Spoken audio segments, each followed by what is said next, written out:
Hello, let us begin by introducing ourselves. I am Hans. And I'm Franz. And we want to pump you up. We are beyond pumped up to be with the one and only actor-comedian Kevin Nealon, who is performing for the next couple of nights at Helium Comedy Club in Southeast Portland. Kevin, thank you so much for doing this interview. My pleasure. How easy is this? Oh, I'm so excited to have you here. So, a lot of people know you from Saturday Night Live, from Weeds, but you were a stand-up comedian working for several years before you broke into national television. That's right. Stand-up is really what I started off doing. It's all I wanted to do was my passion, and the acting kind of came secondary.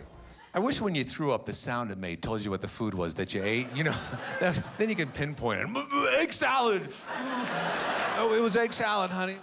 And you kind of got your big break on Carson, right?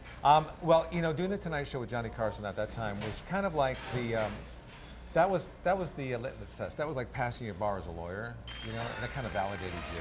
So yeah, once I did the Tonight Show, you know, it was just, it wasn't like it took one time and then I was like, you know, working all the time. You have to keep doing it, you know, and keep being out there. And then you were on Saturday Night Live for 9 years with my favorite cast of all time.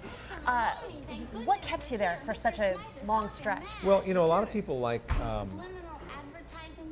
they want to get in and get out, you know. But for me, I loved it. It was more like a, it wasn't a stepping stone for me. It was like a career move for me. I just liked being there. And I knew it wasn't a sprint, it was more of a marathon. That's how I kind of stayed so long. I gotta say, you're in a few of my most favorite SNL skits. We have to start with the Chippendales one. I wish I could just flip a coin and be done with it, but we can't. We're Chippendales. Marcy, music? Almost anyone would have broken. You stayed just completely straight-faced while that was going on with Patrick Swayze and Chris Farley. Yeah, well, I kind of pride myself at being able to keep a straight face and not break character, but I came really close that time to breaking character. Because every time I looked up at him, Chris Farley didn't have a shirt on, and you know, he's not like in great shape. It was more like a waterbed kind of sloshing around up there.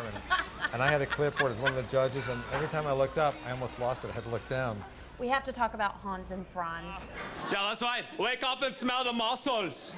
What did Arnold think of you guys making fun of him once you finally got to meet him? Well, I was surprised, you know, because they said Arnold wants to come on and be in a sketch with you guys. We thought, doesn't he know we're making fun of him? Is he that dumb? And then we realized he's coming on the show to kill us, probably.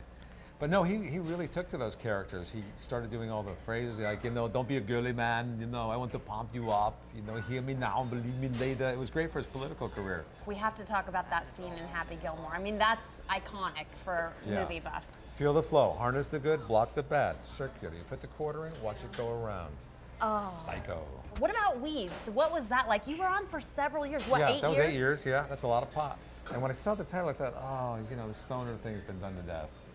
And, but then I read it and I thought, wow, this is a really good script, and the characters are great in it, and I auditioned for it, and it was like a fit, you know, it just fit me so perfectly. We are going to have a link to your website, of course, Fantastic. and to where you can get tickets to Kevin Nealon here at Helium in Southeast Portland. That's on our website, kptv.com/moregdo.